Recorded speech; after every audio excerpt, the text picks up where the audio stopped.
My stepbrother really hated me, but I always loved clinging to him. He once paid 20,000 yuan just to stop me from walking home with him, then paid 200,000 to get me transferred out of his class. But every single time, I got close to him again. After the college entrance exams, he transferred a huge sum into my account and said coldly, "This is 5 million. Go study abroad, and don't show up at my house again." My eyes turned red. I looked down and said, "Okay." Finally took the bait. Chapter 1. I caught Simon almost kissing a scholarship girl in the dim private room.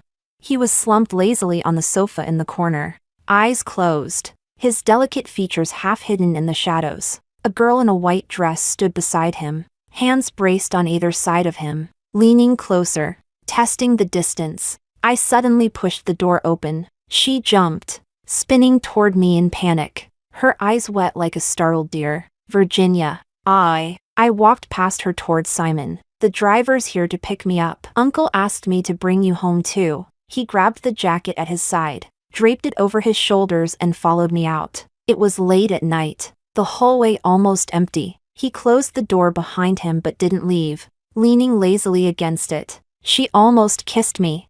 I said nothing. There was a trace of irritation in his voice. "She's timid. Took her a lot of courage to do that." I unlocked my phone, showed him the time and the message from my stepfather, and whispered an explanation. "It really was Uncle who asked me to pick you up." He glanced at it and gave a perfunctory reply. "Oh, I'm an adult now. I've graduated. He can't control me anymore. Even if you tattle, it's useless." The flickering lights shifted over, illuminating his brows and eyes. His cheeks were slightly flushed. He was drunk. I clenched my sleeves, my voice thin as a mosquito's. "But," he cut me off quickly. "Go back yourself, Anne." His fingers tapped a few times on the phone. "Here's 5 million. Go study abroad. Don't show up at my house again. Let's never see each other again. Virginia, I really hate you." He never wanted to see me again. My eyes reddened instantly. I lowered my head,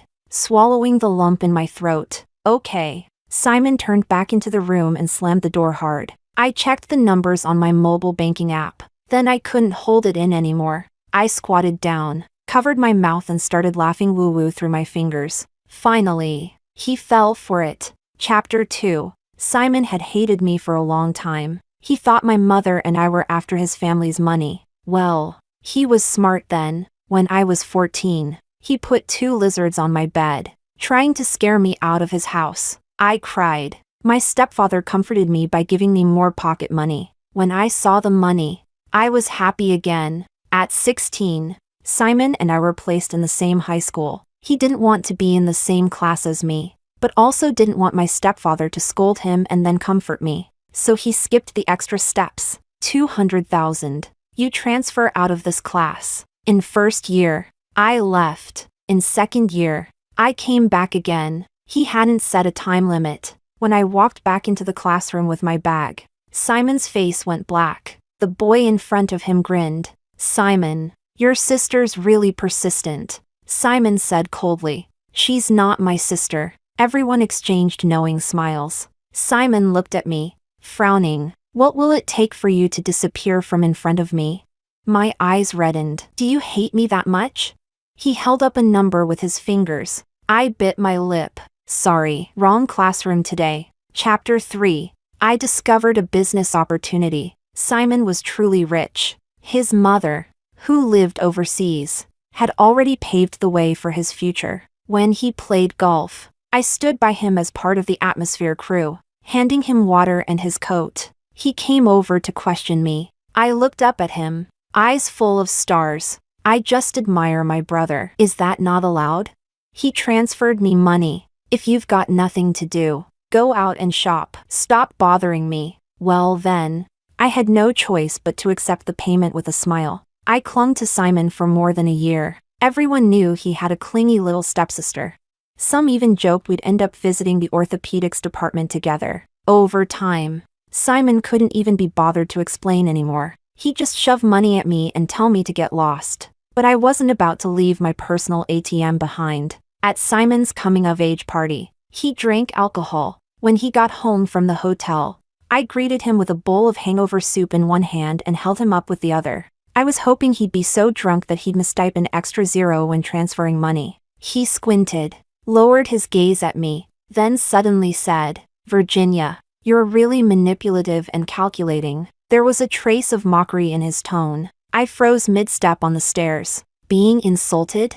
That's extra charge. Suddenly, without warning, he grabbed my waist, turned off the lights, and kissed me, pressing me against the railing of the spiral staircase. In an instant, the world went dark. All I could see were his eyes, magnified and intense. His breath came down like a storm. Shocked, I shoved him away. The bowl in my hand crashed to the ground and rolled down the stairs. From upstairs, my stepfather asked, "Virginia, what happened?"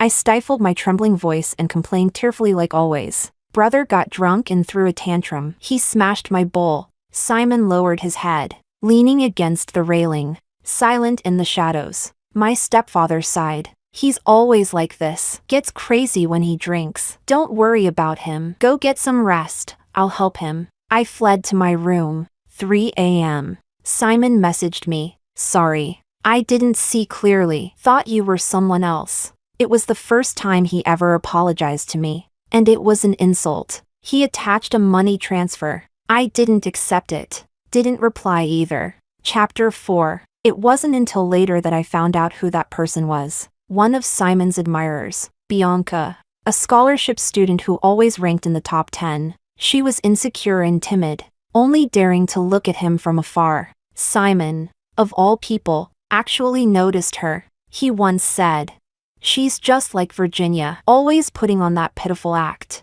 Who is she pretending for?"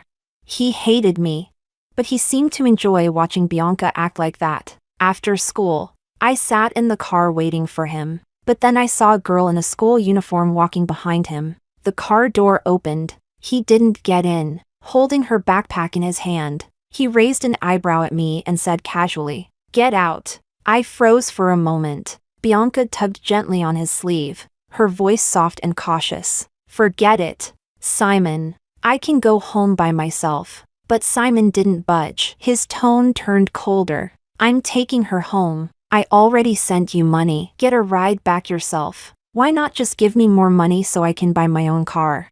"Whatever. I know when to quit while I'm ahead." Swallowing my pride, I nodded, bit my lip, gripped the strap of my backpack, and got out obediently. At dusk, the crowd slowly dispersed. I stood alone by the roadside, staring down at the tips of my shoes as tears quietly fell, one by one. I didn't wipe them away until their car drove off in the complete opposite direction. Then I opened Simon's message. 20,000?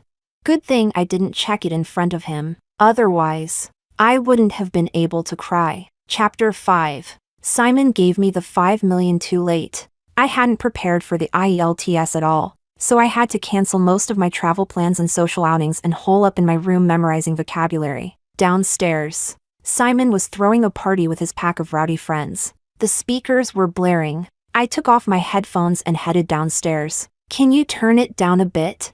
One of Simon's friends patted the empty seat beside him and grinned. "Virginia, you're home? Why not join us?" I gave an embarrassed smile. "I'm upstairs studying vocabulary." "Studying vocab?" Someone finally turned off the speakers to hear what I was saying more clearly. I thought people who start cramming early only existed online. Even Bianca came to hang out. "You should too." Simon hadn't lifted his head the entire time. Bianca sat beside him, offering me a gentle, sweet smile. Then she hesitated, as if unsure whether to speak. "Virginia, you're not planning to retake the college entrance exam, are you?" We weren't that close. The way she said my name like we were besties, clearly, something was going on with her and Simon. She kept going. "It's okay if your scores didn't turn out well. Your uncle's so rich. I'm sure you have a lot of options." Sensing the tension, everyone fell silent. I smiled softly. "Yeah, my family's rich. Doesn't matter how well I do." "Bianca, are you worried about not scoring high enough?" Her face went pale. Simon finally looked up and gently patted the back of her hand, trying to soothe her. "Virginia, don't be so harsh." I nodded. "All right.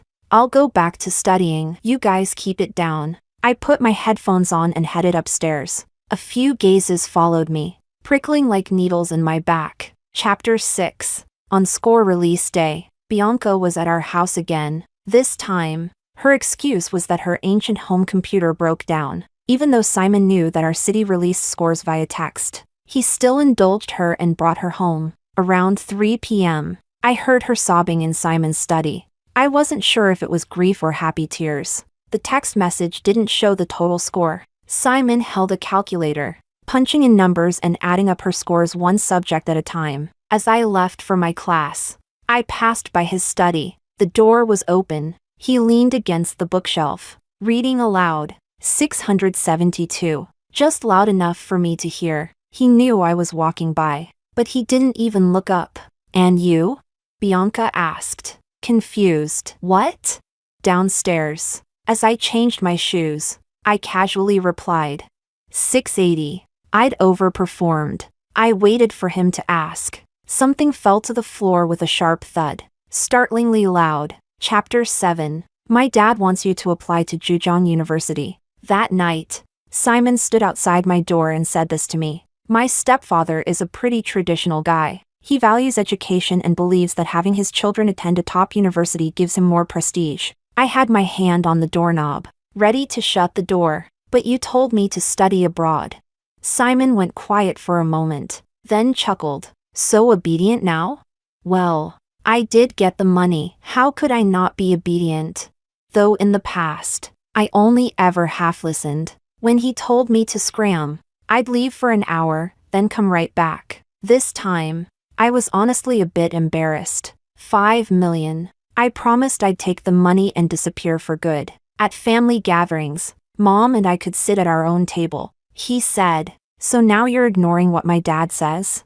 I'd spent years pretending to be the model child in that house. I lowered my head, bit my lip, and clutched the hem of my skirt. Looking sweet and docile, he said, give me your password. I'll fill it out for you. I mumbled, just don't send me to some godforsaken place. Simon let out a soft laugh. You know I wouldn't do that. I didn't know, didn't care, either. I was already preparing to accept an offer overseas. Chapter 8. To keep things simple, Simon applied for the agriculture program at Zhejiang University for himself, and put Bianca in mechanical engineering. His mom had the money and the connections. He only needed the school name, not the major. As for me, he filled out all 80 preference slots with universities in Hangzhou. I had to manually delete them one by one. In the end, both Simon and Bianca were accepted. And naturally, he didn't care how Bianca felt about it. My stepfather was thrilled and started planning a banquet to celebrate Simon's college acceptance.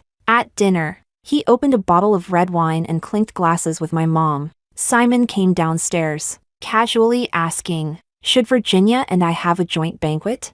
We had done a joint one after the high school entrance exams too. My stepfather smiled. Virginia will wait. She's going abroad to avoid taking someone else's spot. She deleted all her applications. She'll have hers next year. The faint smile on Simon's lips instantly vanished. His expression darkened. Abroad? I quietly ate my dinner, occasionally sipping from the 100,000 yuan bottle of red wine. Didn't like the taste. But the more I drank, the more I got out of it. No way I'd buy it myself. My stepfather frowned. Yes, the decision was a little rushed. But I fully support Virginia. It's a happy occasion. Why the sour face? Simon kept his eyes down. I'm not happy. My stepfather looked puzzled. You're the one who said you wanted to attend the same university as the girl you like. And now you're in Zhejiang University. No less. What's there to be upset about? The major might not be ideal, but you can switch later. You're not really going to become a farmer. Your mom's happy too. She wants you to visit her over the summer. Simon asked. Which country? My stepfather slammed his chopsticks on the table. You don't even know which country your own mother is in? He turned to me.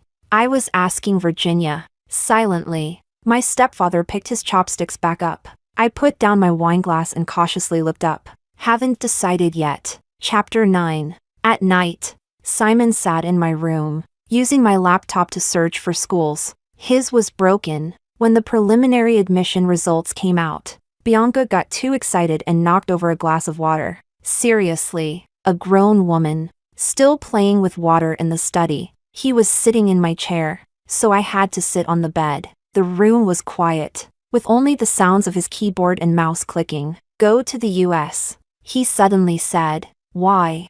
He paused. So you'll be far away from me. But that's the country his mom lives in. I looked at him, then curled up on the bed and inched farther away. Simon glanced at me, and there was a subtle, almost imperceptible smile on his lips. Come look at this school. There it was again, playing the Big Brother. So hot and cold. The air conditioning was set a bit too low. My bare feet touched the cold floor and I quickly pulled them back. Searching for my slippers, Simon casually tossed his jacket onto the floor. Step on it. He hadn't even been drinking tonight and he was already acting unhinged. I ignored him, tiptoed around, and made my way to the desk. His expression didn't change, and he moved the mouse lazily. What do you think? I said. It's fine. He flipped through a few more school pages. I kept repeating. It's fine. Whatever. Simon stopped moving. He leaned back in the chair and stared at me. Truth is, I'd already chosen. I just didn't want to tell him. Chapter 10. It started raining outside. A sudden summer downpour. The rain pelted the windows in steady waves. Are you mad at me? He suddenly asked. His voice so soft it was nearly drowned out by the rain. A completely random question. I thought for a second, then answered honestly. No. At first, I was. He bullied me, told me to get out of his house. He said I was just like my mom, both of us greedy, gold-digging women who only cared about money. My mom does have some money, just not as much as his parents. He never treated me kindly at school either, but a cold stepbrother eventually turned into a warm number in my bank account. So I stopped caring much about how he treated me. As for him forcing me to study abroad out of spite, I honestly see him as my benefactor now. But at this point, I was too lazy to keep pretending. There was no need. Then he asked again, is this your reverse psychology?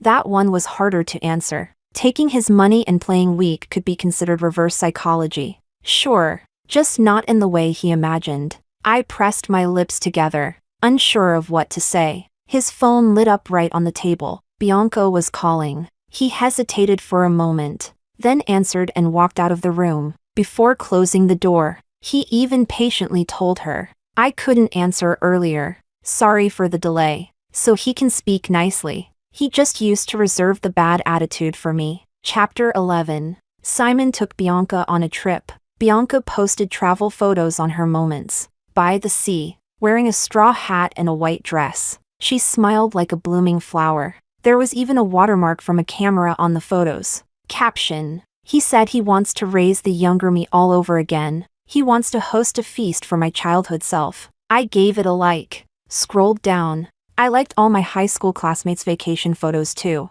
Everyone's life looked exciting. Nice to look at. I love watching. Please post more. Then Bianca sent me a private photo. It was Simon sleeping outside, slumped over a picnic table. Virginia. Good thing you didn't come. Traveling is really tiring. It's still more comfortable resting at home. I paused in silence. Why is he sleeping outside? Did he run out of money? He's not going to take back what he gave me, is he?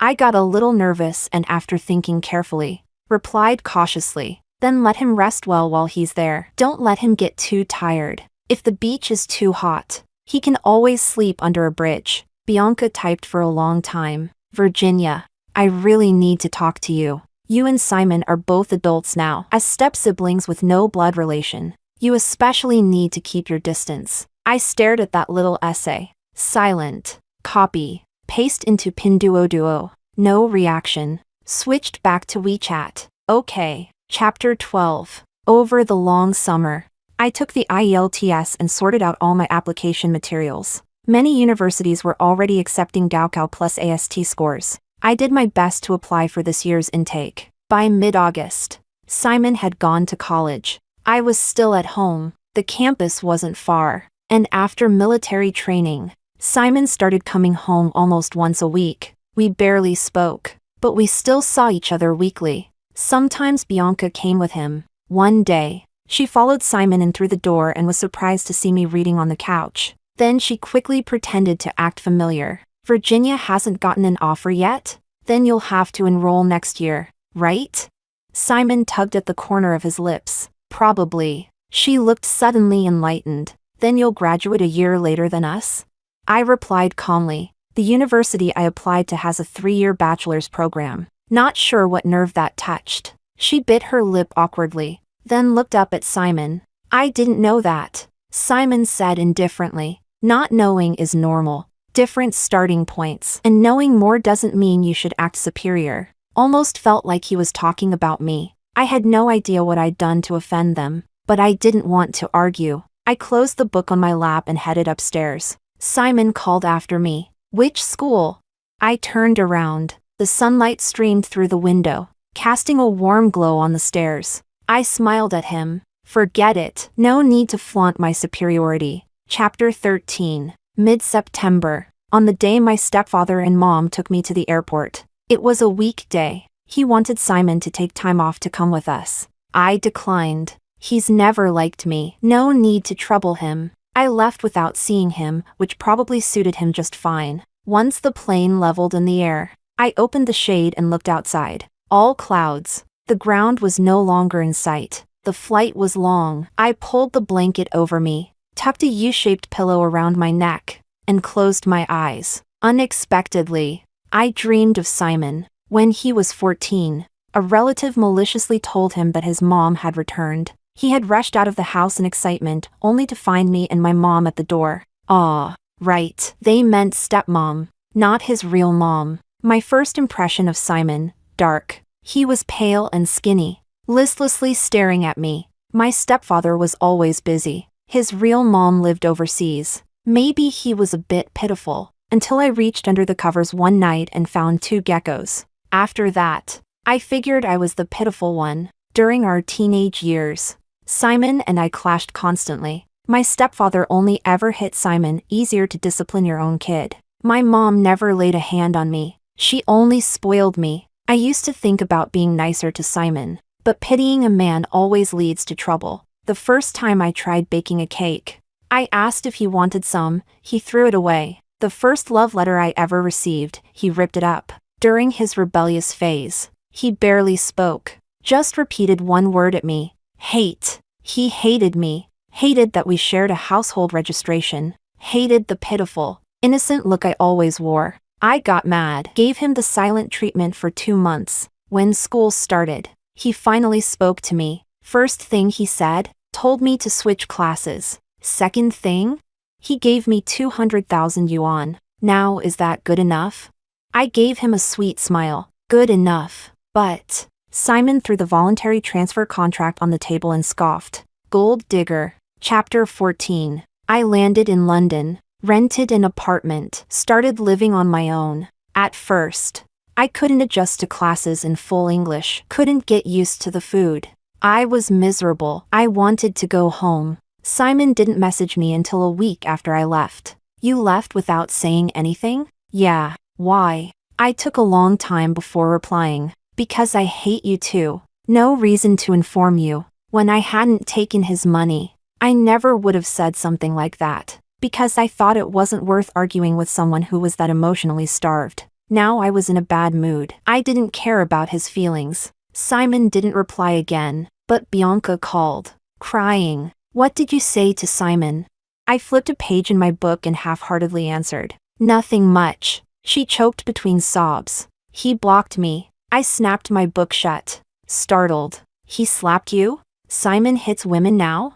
She could barely breathe through her crying. Once she calmed down, she clenched her teeth and said clearly, he deleted all my contacts. I said, maybe he got drunk and caught a case of pig flu. Just wait. He'll regret it when he sobers up. Then I hung up. Busy. No time to be someone's emotional support hotline. Chapter 15. After the first semester ended, I had a month-long break to return home. I traveled with a senior from school who was heading in the same direction. His family was running late, so he had some time to spare. He ended up helping me carry my luggage and walked with me part of the way. As I exited the station, I saw Simon. He looked a bit thinner, which made his tall, lean figure stand out even more. Without a word, he took the suitcase from my senior and walked beside me. No sarcasm, no avoiding me like before. Now that he was 19, it seemed like he'd finally started behaving like a decent human being. Who was that just now? He paused to ask. Just a senior I know fairly well. I replied casually. Simon said, you should be careful when you're abroad. Don't trust people too easily. A lot of international students have hidden motives. I looked up at him, a little unsure. That's not always true. I think my boyfriend is a really nice person. Simon froze. By then, I had already spotted my stepfather's car in the parking lot. I jogged ahead and pulled open the door. Mom was in the passenger seat. Where's Simon? Didn't he go to pick you up?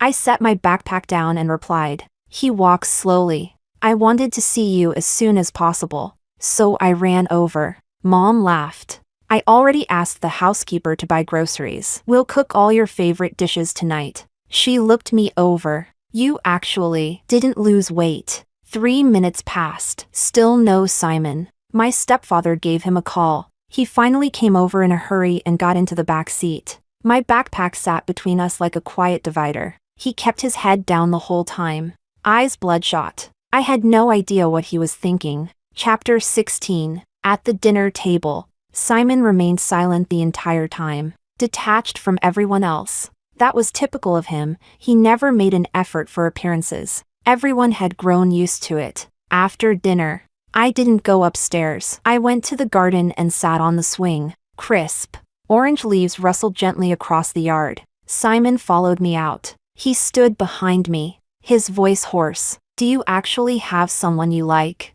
Or did you just make up a boyfriend to piss me off? The tips of my toes brushed the grass, forcing the swing to slow down. Why would I make something like that up just to anger you? Would something like that even make you angry? Simon didn't answer. What's his name? Bruno, I said. I wasn't lying to get a reaction out of him. I didn't play games like that. I really was in a relationship. Virginia, you've only been abroad for 3 months. I nodded calmly. That's exactly why I didn't let him drop everything and come back with me. He took a deep breath. Is he rich? I haven't asked. Probably not as rich as you. Few people were as generous as Simon. He used to send me money in tens of thousands during high school. Simon suddenly grabbed the swing's rope. The rope was rough. When the swing stopped, his palm was already scratched and bleeding. He walked around to face me, leaned down. His eyes were dark and unreadable, colder than the autumn wind that evening. What exactly do you like about him?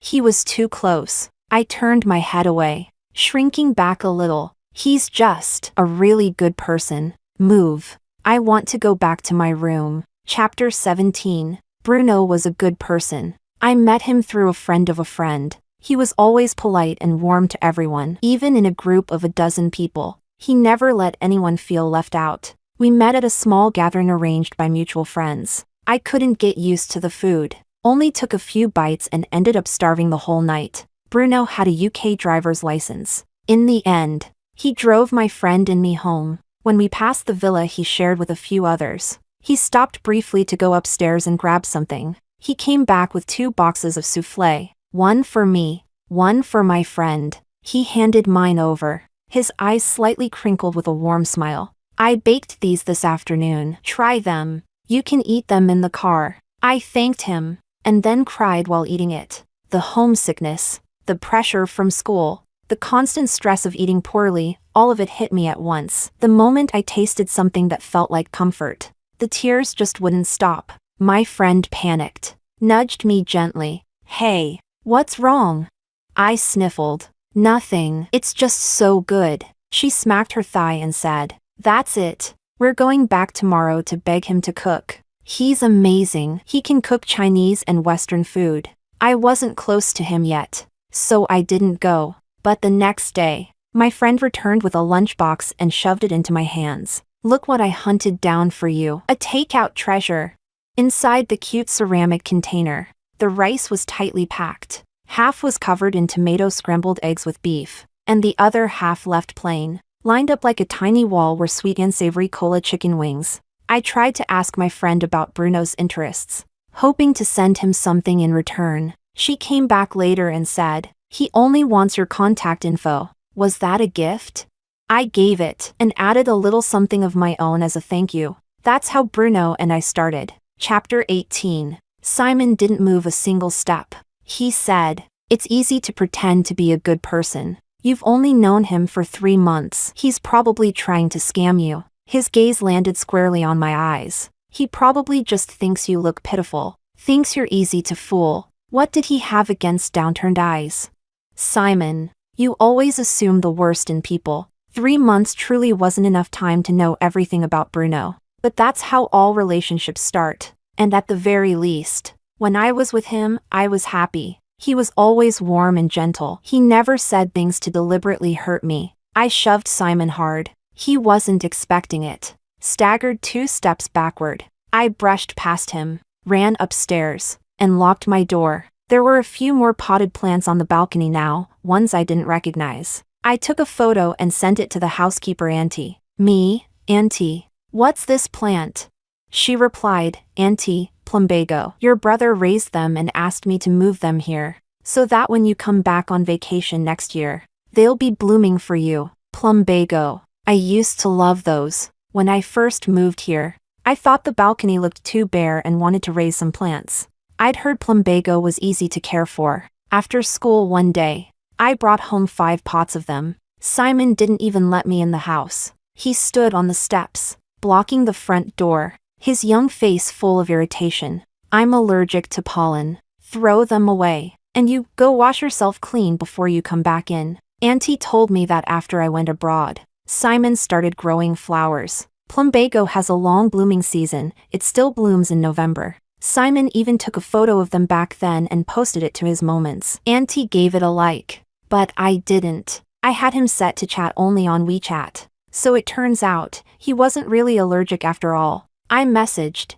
"Give them back to him. I don't like them anymore." Chapter 19. In early January, I returned to school. Simon came to see me off. Under the pretense of being my brother, I couldn't say no in front of my stepfather. But thankfully, I didn't have to spend the new year with him this time. On New Year's Eve, after class, Bruno came to pick me up.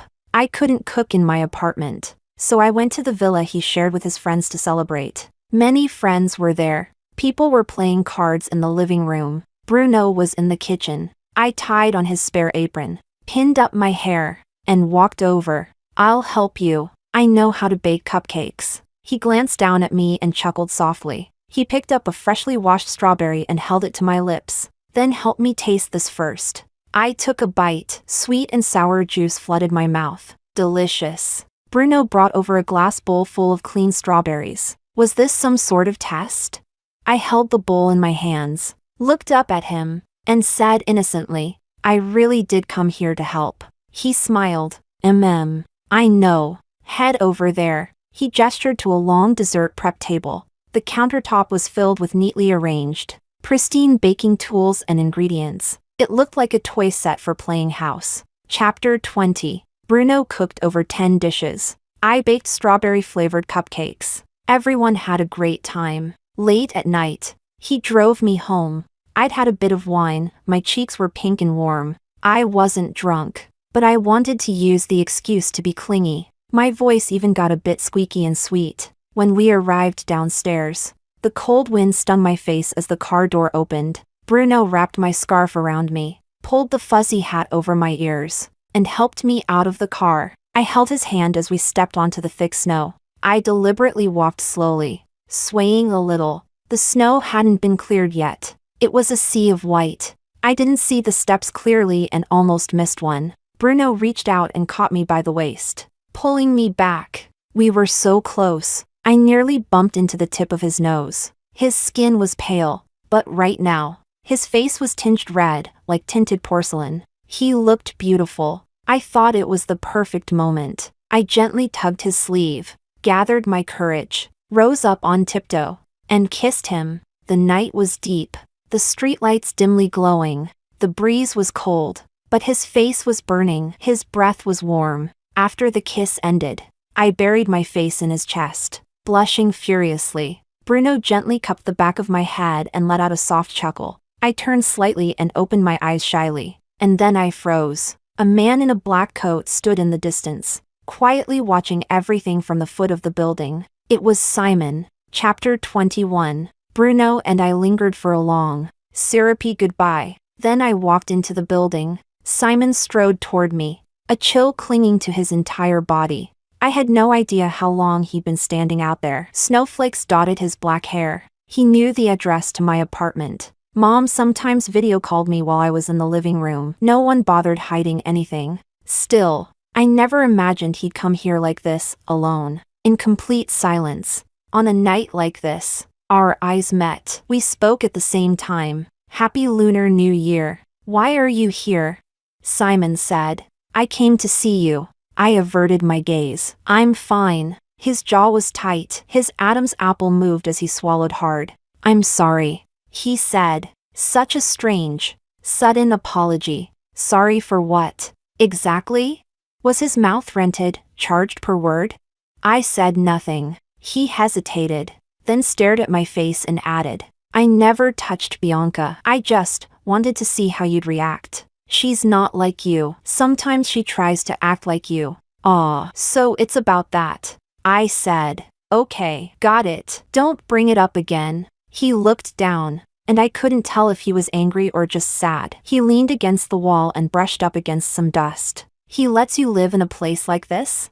I was already living here before I met him. I picked this apartment myself. I actually like it. He gave a bitter laugh. Before you went abroad, Bianca and I had a fight. She peeked at my phone while I was on a lecture. She saw the money transfers I'd made to you. I never even kept track of them, but she did. She added them all up. Over 1 million. She cried. She said I'd never really loved her. Because, well, wherever the money goes, that's where the heart is. His voice cracked on that last line. I misunderstood. So, you want the money back? That 5 million from before I left, plus everything else. I could repay it all. I wouldn't have accepted it otherwise. I'd already planned to study abroad in middle school. Mom just preferred I wait until grad school. The money had long been set aside. Simon's voice turned hoarse. How could you think that?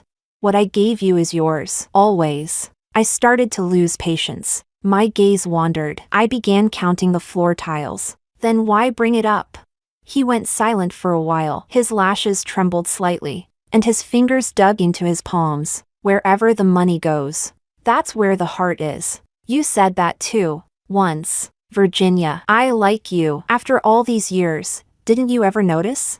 He choked on the last word. Chapter 22. One of the biggest illusions in life is thinking someone likes you. When I first met Simon, he was already too old to hide his feelings behind childish teasing. Back in high school, I did have a suspicion, but he was so unpredictable that it made it hard to believe any of it stemmed from affection. I shook my head. Then I guess I'm greedy. I want lots and lots of money, and lots of love too. You treated me so badly. I thought the money you gave me was compensation for emotional damage. He closed his eyes for a moment. I just didn't know how to say it. I always thought I was supposed to hate you, to push you away. I didn't dare admit I liked you. I couldn't stand having you around because I'd get scared. It was getting late. I was sleepy and let out a yawn. He was still standing there, so I hadn't pressed the elevator button. All right then, you should go. I'm going upstairs now. Simon's eyes were slightly red. I flew for hours to come see you, and you won't even let me sit down for a bit. That reminded me of the message Bianca once sent me, the one written like a dramatic essay. I pulled out my phone and began reading it out loud, voice full of faux emotion. I'm in a relationship now. Since we're step-siblings without blood ties, it's all the more important to maintain distance. Fight magic with magic. Finally, I sent Simon away, dejected and defeated. Chapter 23. Bruno eventually found out about me and Simon. After a year of dating, I chose a day when Simon wasn't home to finally introduce Bruno to my mom. But unexpectedly, Simon saw a grocery haul story posted by our housekeeper, and drove 2 hours back from school. During dinner, I sat next to Bruno and instinctively leaned into him. Bruno, I want some juice. He naturally picked up my glass and poured it for me. Simon stood up too, then sat back down, with nothing in his hands. Bruno noticed and smiled politely, a bit apologetically. It should have just ended with a few teasing remarks. But Simon's face turned cold. He set down his chopsticks. So you use pet names as part of your little games too? Bruno blinked in surprise. With elders present, he lowered his gaze and replied gently, "Sorry, that was thoughtless of me." The meal never recovered after that. I snapped at Simon. "What is wrong with you now? What does it have to do with you?" I hadn't called him brother in ages. He never asked me to treat him like one either. So what if I called Bruno by a nickname? It was the first time I'd ever yelled like that. Both my mom and stepdad were stunned. Simon froze. He looked visibly embarrassed, didn't say a word, and kept his head down. The soup in front of him seemed to multiply. He was crying, silently. My stepdad was even more shocked. Simon wiped the corner of his eye, stood up, and walked out. Bruno only knew I had a stepbrother, one with a bad temper, lots of money, a short fuse, and zero respect for anyone. He didn't know anything beyond that. After dinner, as we strolled in the courtyard, I told Bruno everything. Not a confession. I hadn't done anything wrong, but I knew what I said might upset him. I figured I might need to comfort him after. I glanced at him, quietly studying his face. His brows were slightly furrowed. I asked softly, "Are you mad?" "Yeah." So he was upset after all. I loosened my grip on his hand, fiddled nervously with my sleeve, about to explain something. He took my hand back, interlacing our fingers. Then he turned to me, exasperated yet gentle. "I'm not mad at you." He was mad at Simon, a man who knows exactly what to be mad about. We were on the same page. Chapter 24. I stopped caring about Simon. Life went on as usual. When the holiday ended, I returned to campus, attended lectures in the large amphitheaters, wrote papers in the Senate library, and had meals with Bruno. He was truly emotionally stable, and took care of me well, like a husband. Later, I prepared to apply for graduate school. Everything was going smoothly. Simon took up less and less space in my life. One time, I saw the housekeeper tidying up his study. She pulled out a stack of papers, all boarding passes, to London. Who was he trying to impress? Unfortunately for him, I had moved to a new apartment. The campus was crowded, and despite his many trips, we never accidentally ran into each other. Before Christmas, I received an offer from a new university, a better one than my undergraduate school. I had someone good by my side, a bright future ahead, wings grown strong with the wind, riding the spring. My time would come.